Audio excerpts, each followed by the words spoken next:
with Scott Allen. Hello, I am your host, Scott Allen, and this is Phronesis, Practical Wisdom for Leaders. If the topic is leadership, I'm in. I've spent more than 20 years in the field teaching, learning, writing, and questioning.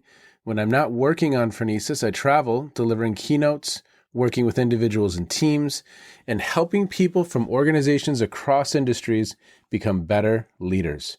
Want to learn more? Visit me at scottjallen.net. Phronesis offers a smart, fast-paced discussion about all things leadership. We explore relevant topics and incorporate practical tips to help you make a difference in how you lead and live. Listen Notes lists Phronesis in the top 3% of podcasts worldwide. Phronesis is the official podcast of the International Leadership Association. ILA brings together those who teach, study, and develop leadership, advancing leadership knowledge and practice for a better world. Learn more at ila-net.org. Finally, if you enjoy Phronesis, please subscribe to stay current on our weekly episodes. If you find an episode that resonates, please share it with your colleagues and friends. And if you want more content, subscribe to my newsletter, The Leader's Edge. The link is in the show notes. As always, thanks for listening. And now, here's today's show.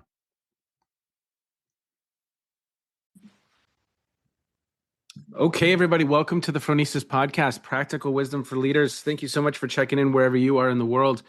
Today, this is episode 300 and probably 301. And I'm so excited for this conversation because I have a guest. He's probably been a guest and a co-host more than anyone else in the world. And that's Jonathan Reams. And he is a curious seeker and has recently left academia and is now doing work with organizations around the world. And he's a bit of a mad scientist. He's building something. We don't yet know what it is, but he's building. He showed me code the other day. So it's going to be cool. It's going to be very, very interesting. But we both have this passion for the puzzle of how we better prepare people to serve in these really challenging roles. What do we do? How do we do that? And how do we scaffold that learning? How do we approach that learning? Both of us love theory. And today we may geek out a little bit on some of that theory. But the search here is, what do we need to do to make it actionable? And ultimately, again, how do we better prepare people to serve in these roles and be of service to those individuals? Use that theory to inform practice.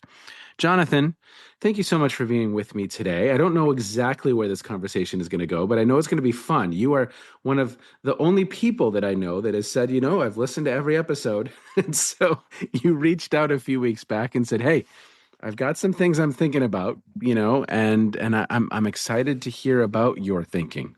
So how are you, sir?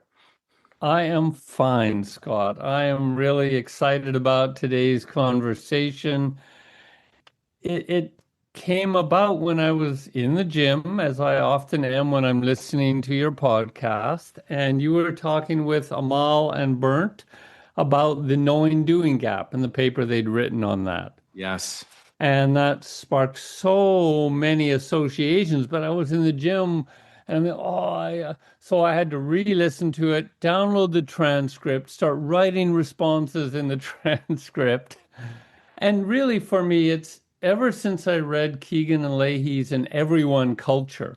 Yes. This question of how do we enable developmental processes, and we mean something specific by developmental, but that they are clear and simple enough to scale easily in organizations. And I would say over the last 10 years, I've made lots of different experiments with different programs, platforms, processes, trying to explore the same territory that Amal and Bernd were talking about. And so I wanted to kind of build on and take off from some of the things they laid out and explore those with you. Yes. Yeah, let's do it. I'm excited. I will follow your lead, sir. So let's jump in. What are you thinking about? Where do you want to start? Well, I'm trying to go in a semi-organized way here. Yes, and you laugh knowingly. So let's maybe start early, one of the things that Amal described was the challenge of training transfer. When Yes. looking at the literature about what do we understand about what helps leaders is we send them off, we run them through trainings, and they go back to the organization. What happens? Well, there's all sorts of things around how the culture is ready for that, how the people are prepared, all those kind of things. But she was pointing to that most of the literature is in more the behavioral sciences, training transfer issues, and so on. And I think that there's a number of things that come up from that. One, we're all practicing philosophers, whether we like it or not. Hmm. And what I mean by that is we may say, well, we just use the data or we just, focus on empirical evidence. All the choices that we make have implicit, unrecognized paradigms behind them. Okay. We may have been socialized into, trained in a discipline, in a profession that where people in the past have made choices about how are they going to approach it? Are they, using a constructivist platform or are they using an empiricist one? Are they using a post-positivist paradigm or that, there's all these different things that have implications. Yep. So there was a phrase in one of my methods courses in my doctoral program at Gonzaga, there are no innocent numbers when you're talking about survey research because there are so many layers of choices behind how questions are framed and posed and scales designed and what statistical things are done. And it's the same way in training and development. There's no innocent setup. So I Hmm. think what Amal is pointing to in what she describes represents really decades of a positivist, kind of reductionist paradigm about what training is. You train behaviors, and it's assuming surface level communication of information through words, and that would adequately convey shared implicit understandings, resources, and all of that. It would just be a given. If I tell you, you will get what I mean. Yes.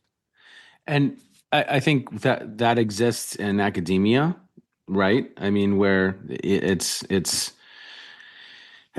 and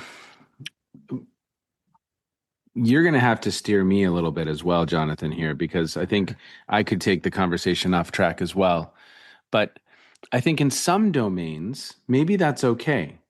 If I now have to go and use a machine, or I have to now, that's going to be a part of my daily work, and I'm going to be held accountable to knowing exactly that information. And then it's kind of interesting. But oftentimes in leadership, that's not the case. Well, that's, it's like you're reading my notes in front of me on the screen, which you aren't, but you have perfect setup here. Because where I paused, the next thing I wanted to go into is for training sensory motor skills. Mm, Those kind of things work really well. yep. It's observable. You can kind of measure the performance more easily. There's lots of things that it works well for. The challenge is as you say, go into leadership skills, you start getting into more and more internal processes. So Yes. the phrase you quote me on, leaders create the weather. Yes. Well, that's a very densely chunked construct that has implicit in it a whole bunch of things that are relatively subtle.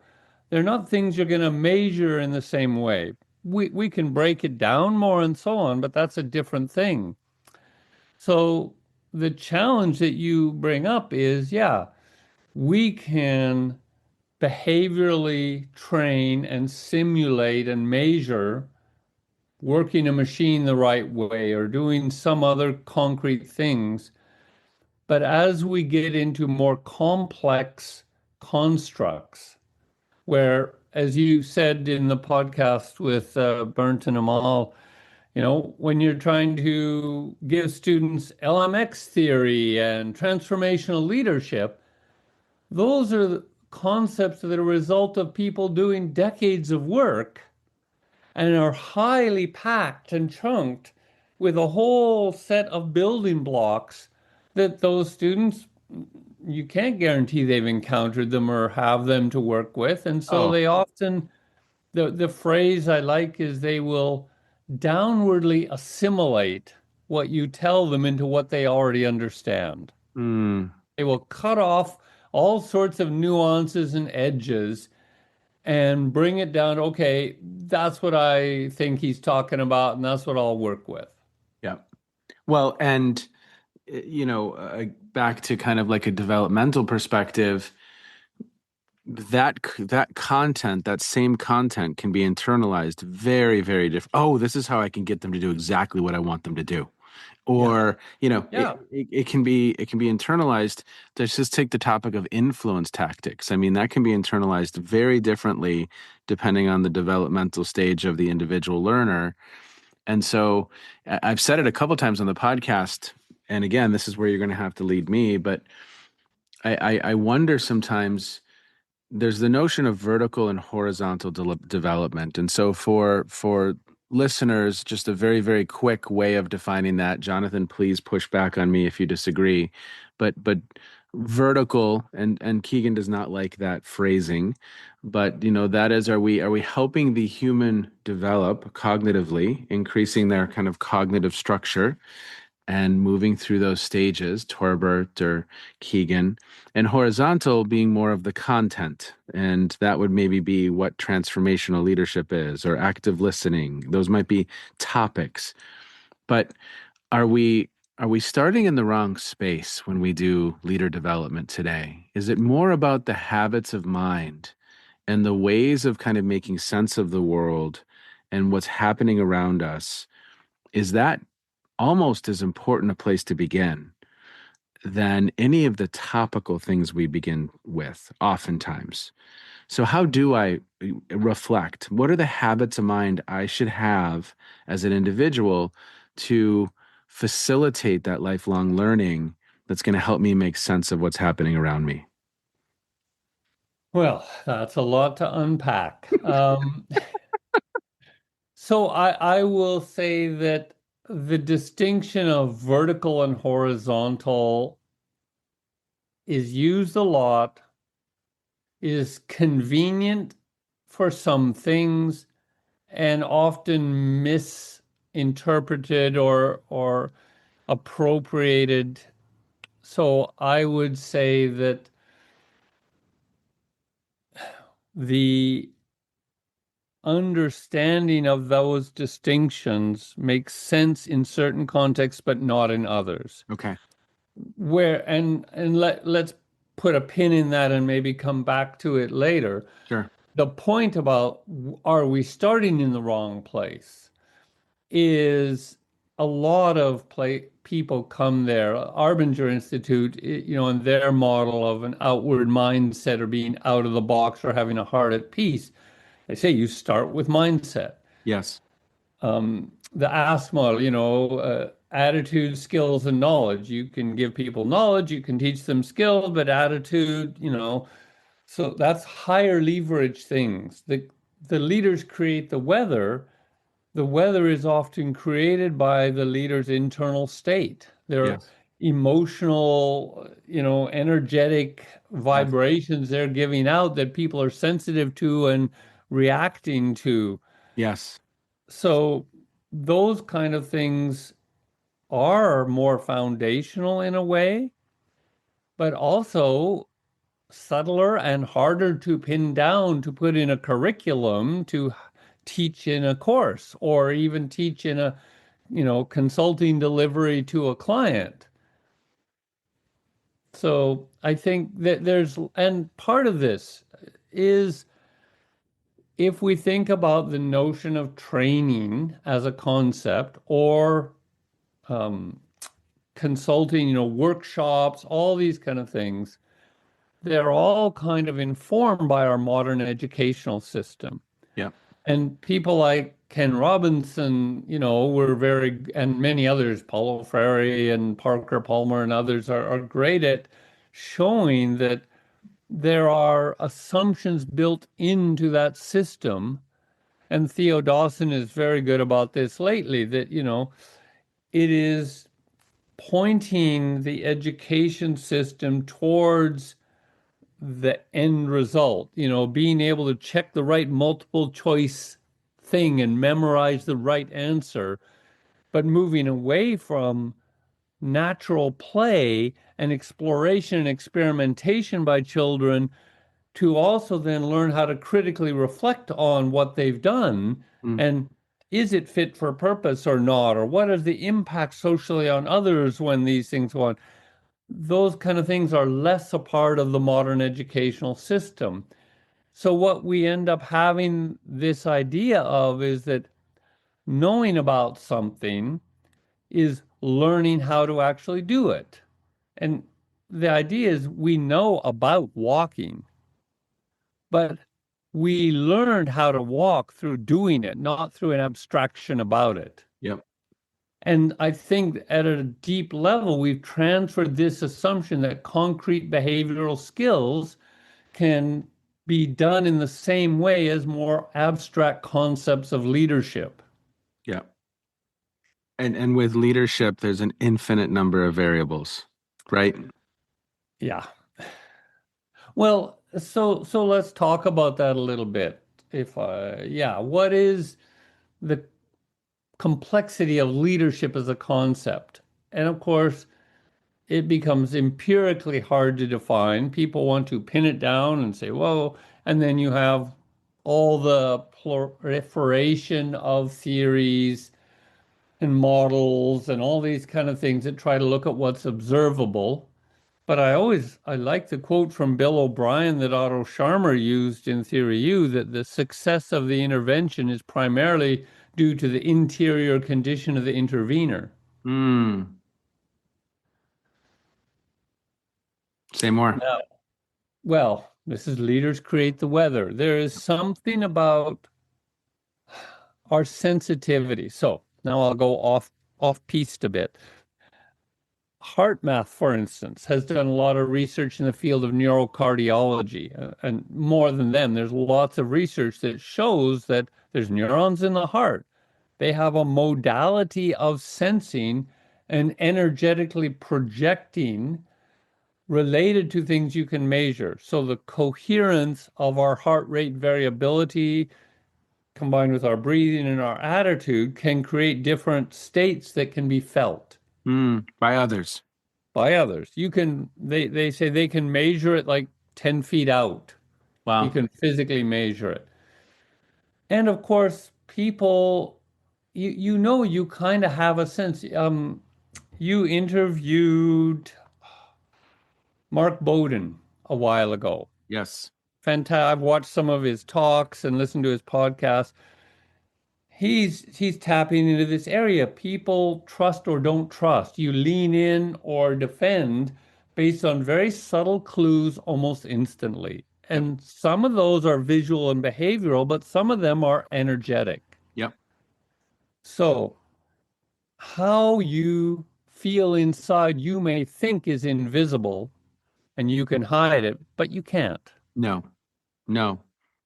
I have a The horse, gentleman. I have a gentleman who's in Scotland, and he's as you know, I've been exploring on LinkedIn quite a bit, and he's pushing pretty hard on this kind of notion and he's writing quite a bit on this topic, but it's hard to fake your energetic state. yeah, exactly. Like in your signal is communicating whether you like it or not. And so, are you, at least how I understand his work, are you kind of in a healthy space or in a solid space to be of service to others? Because it's hard Yep. to fake that. So you can learn all the right things to say and all the right models to use, but I think the concept of authenticity gets misused a lot, but I think this is what we're talking about in some ways. Yep. If people have a feeling that, hey, even if they're making a mess of things, their heart's in the right place. Yep. And there's something about that that allows you to be more flexible and lean in and engage in a process. Yep. And I think this idea of engaging in a process is, one of the notes I made preparing for this came to the point of saying, actually, I think the essence of this is how can we shift from a content-based learning about leadership to a process-based learning? Okay, say more. Well, let's circle back before I say more, because we were talking about how do we unpack leadership as a concept. Yep. So we can break it down very simply. There's task and relationship, right? We can break these down. So, but what's task about? Well, you can take some models that say it's about having a sense of why, a purpose and vision. It's also about developing a strategy to execute on that, making decisions on that basis. But you've also got to be able to kind of read the context, analyze the system and all these things. And then once you have all that, you have to have skills to execute on the tasks and do things. And for leaders, that's often communicating all this clearly enough so that others can actually execute. Yeah. In the same way, we can take relationships and say, well, we need to be able to show genuine care for others. A phrase I heard is, I don't care how much you know until I know how much you care. Yeah. Yeah. But I think what's interesting, Jonathan, is like the four or five things you just talked about: strategy, you just talked about vision. I think sometimes you take Kouzes and Posner, which I love, right? I love that work. So let's pick on it for a second, just for the sake of an interesting conversation. Inspiring a shared vision is when I am 45 to 50 to 55 years old for most people. Now, that's not a hard and fast truth. What should we be teaching them when they're in college, when they're in high school, when they're in their 20s? Because many of these people won't necessarily, I mean, we could teach them to inspire a shared vision with their team and why that's important. But implicit in inspiring a shared vision is, to your point, a whole bunch of things that that A whole person, bunch of oh my things. God.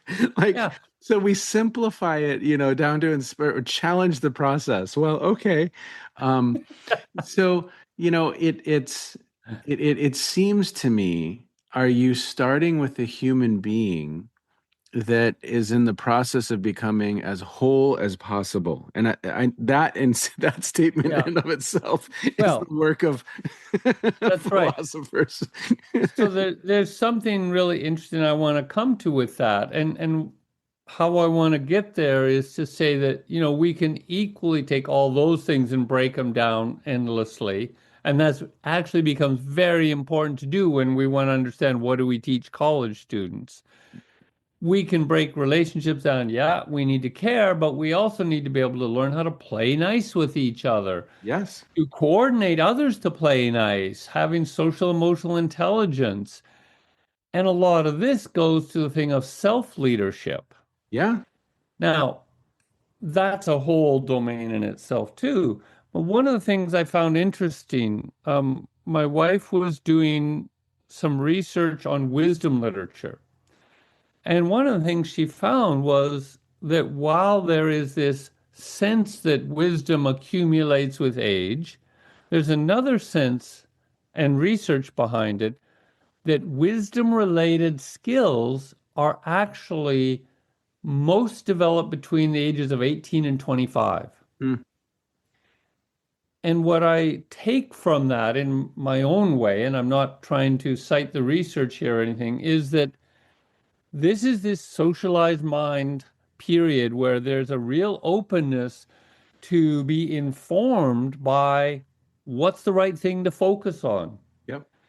And if we train students at this age to learn to notice, take action, do stuff, and reflect on it, and critically analyze it, and cycle that. Yes. If we teach that then the next 20 years of experience to when maybe they have a vision to articulate or a need to articulate a vision for something.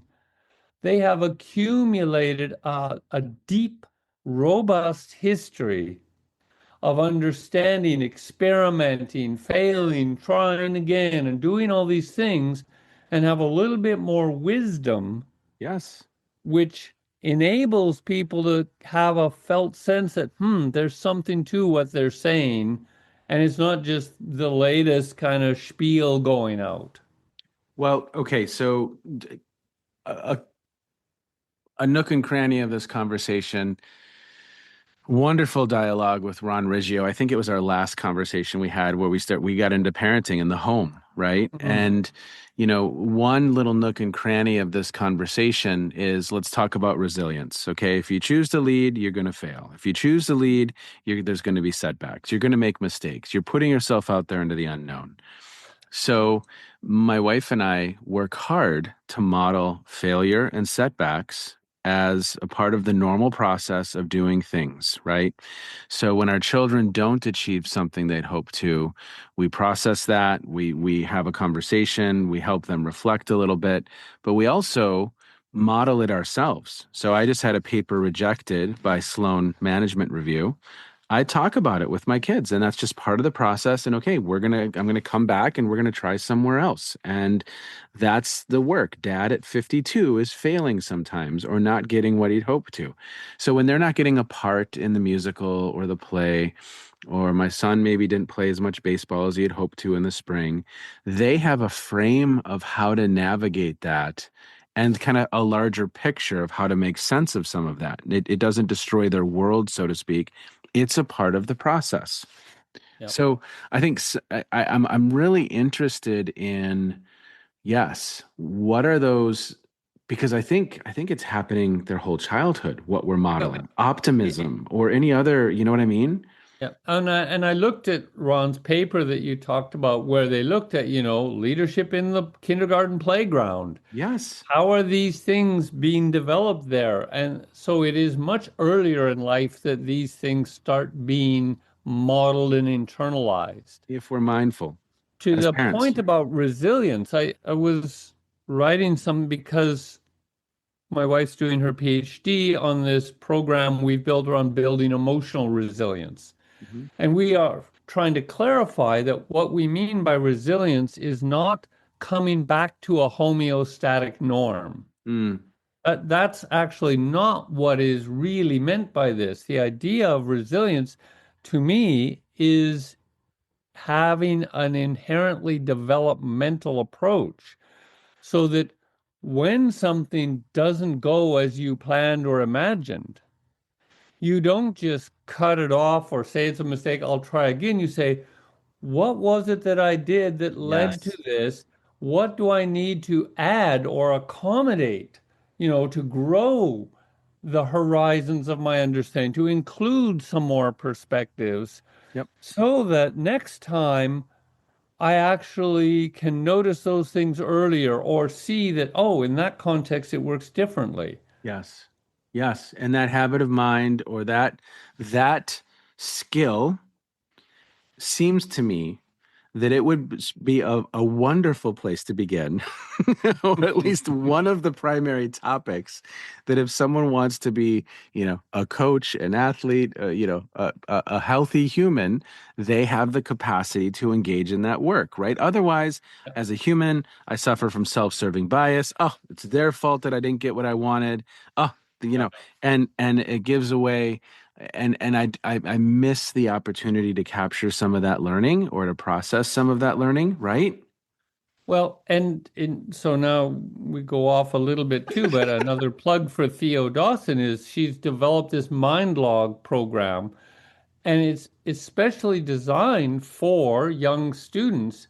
And what it does, it allows them to journal about how they're thinking about a given topic, and it shows their progress. It's like a game. Can you get to the next level? Yeah. And you go up and down a bit, but can you get a trajectory, and helps them reflect on, Yes. oh, I see now I think like this, and it allows me to do these things. And they have a metacognitive kind of Yes. feedback mechanism to understand, oh, these things are helping me grow. So what are those 10 things? I mean, again, that's where we should be starting is building the habits of mind that help an individual navigate the world.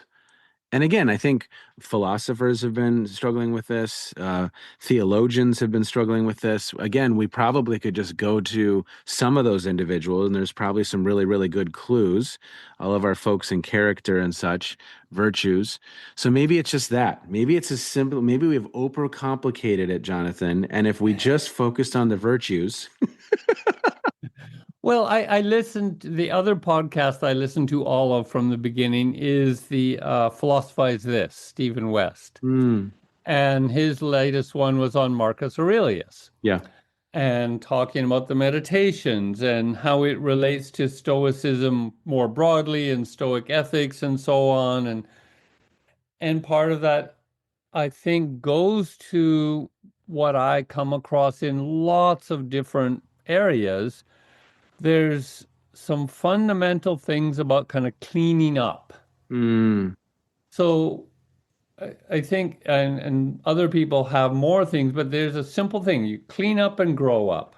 okay, So, and they run concurrently. yep, And part of, what I had here in relation to some of what I think Amal had sent, or maybe Bernd at one point, they talk about, well, how do we get leaders to reflect? It's important to have them reflect. Yes, but what is the thinking used for? Are they trying to justify yes, bad decisions and choices and think more complexly about that? Or are they critically looking at what assumptions was I going by here? Am I really attached to being right here? And if I step back and allowed myself to admit some failure or being wrong, have some epistemic humility, that am I a maybe failure? I Is can, my identity crushed? right. But those kind of things about identity Yeah, being attached to rightness, yeah. to knowledge, to performance, those are things that can be cleaned up Hmm. so that, the notions of self-awareness, for instance, this Yeah. came up in that conversation. It always comes up. This is a key skill. So Carden et al. Did something in the Journal of Management Education 2, 3 years ago, really looking into self-awareness in relation to adult development. Mm. And they looked at many things, but a simple way to look at it is say there's a purpose for self-awareness. Why would we want to develop it? And Yeah. we can have all sorts of good reasons because if we don't understand ourselves, we don't understand the impact we have on others. We're creating the weather and we're blissfully ignorant of it and Yes. project out and blame everybody. Yep. But then there's also the components of self-awareness. There's intrapersonal things. What do we notice about ourselves and our thoughts and our feelings and so on? And intrapersonal. We get feedback from others that help us maybe course correct. But then what are the processes? How do we become self-aware? How do we evaluate those things? What kind of processes? How do we use attention and metacognition to have a balcony where the self is on the dance floor and we can notice it and not be caught up by it? Yeah. Yep. Now, how do we train, those skills? There are ways, and there are many ways. And so I think what you're pointing to is there's a whole field in terms of leadership development broadly that really needs to look at how do we undo things we've internalized that maybe don't serve us now. Yes. Yes. I mean, and I think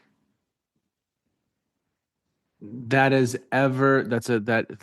ever unfolding as you encounter new experiences in life, whether that's transitioning from being single to married, married to having children, different stages of life. I mean, it's ever unfolding, that learning about self in these new contexts, in these new situations, it never ends. And so it seems to me, and again, this is just very simplistic, I'm kind of coming back to it.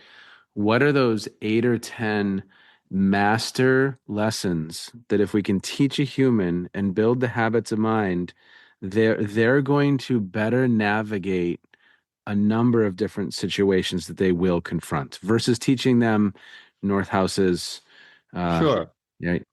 And Okay. if we took that and turned it again and come back to saying, what are the principles and processes we teach students so that they recognize life lessons that are all littered all around them all the Yes. time? Yes. The search for the learning. It's there. It's right in front of It's us. there. So rather than prescribing what they should pay attention to, Yes. Yes. how do we teach them to pay attention to what's all around them, trying to teach them all the time? Yes, I'm not getting the results I want. This didn't go how I had planned. This, I didn't achieve this.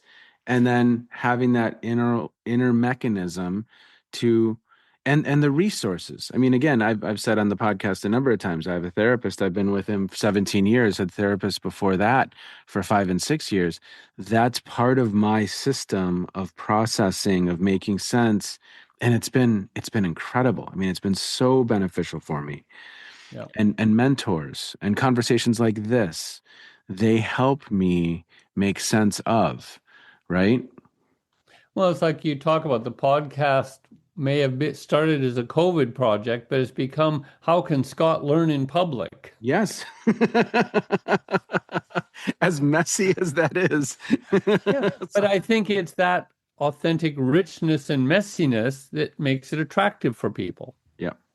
Yeah. Because it's yes, it just Yeah.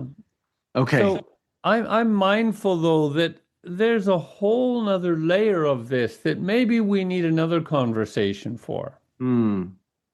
Well, intrigue me, and then maybe we can come back to that. Well, we've talked in some ways about how do you make this training transfer and break skills down to a level.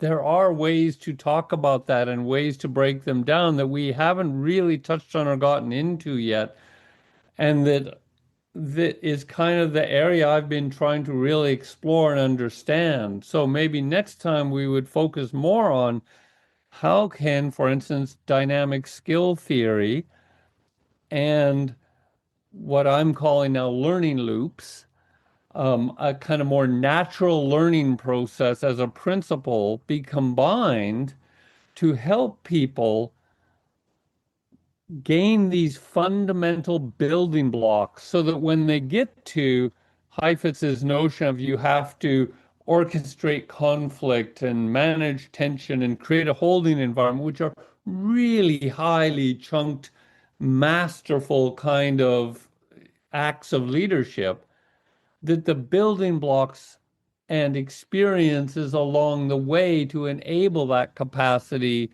is more explicitly and consciously cultivated. Yes. Yes. 100%. Now, for me, put a button on this conversation. What's the practical wisdom in the conversation we've just had, Jonathan? Because I'm afraid to do that. Yeah, so this is your post reflection. You're saying, no, no, let's do it now. Yes. Um, I'm thinking I about your think, energy thing. I'm thinking about that. Like if well, I'm not I a think, yeah, the practical wisdom is in a sense that it starts with us and it starts with getting our own house in order.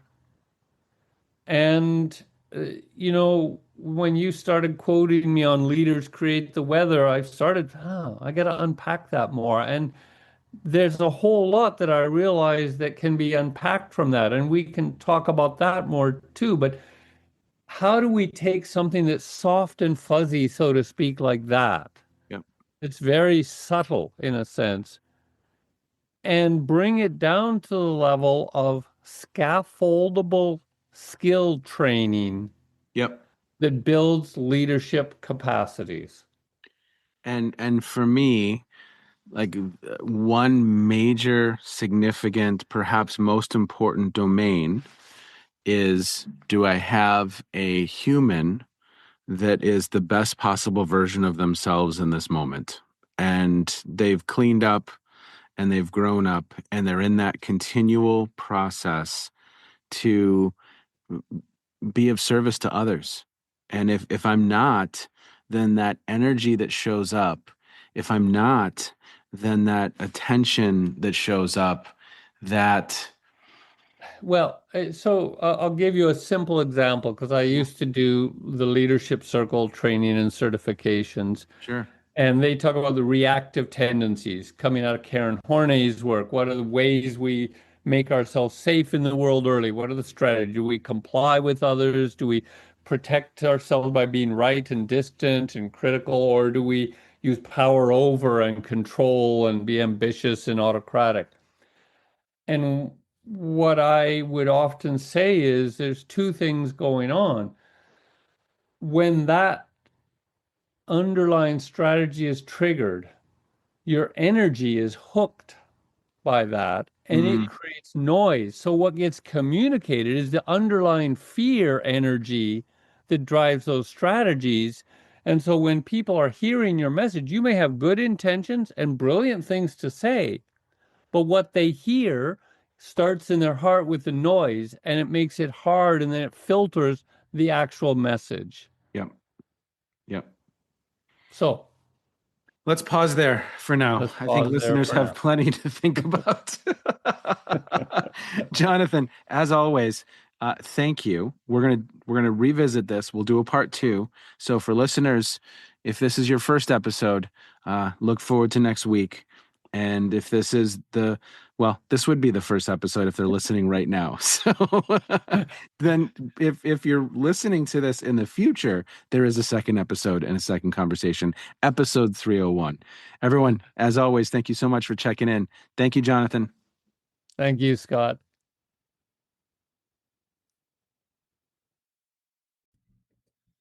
You have just finished another episode of Practical Wisdom for Leaders with Scott Allen.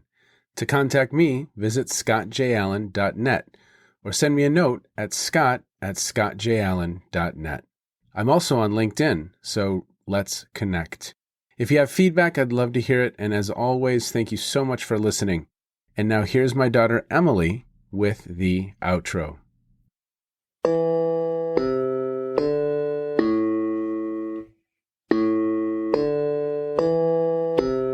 You've been listening to Phronesis, Practical Wisdom with Scott Allen.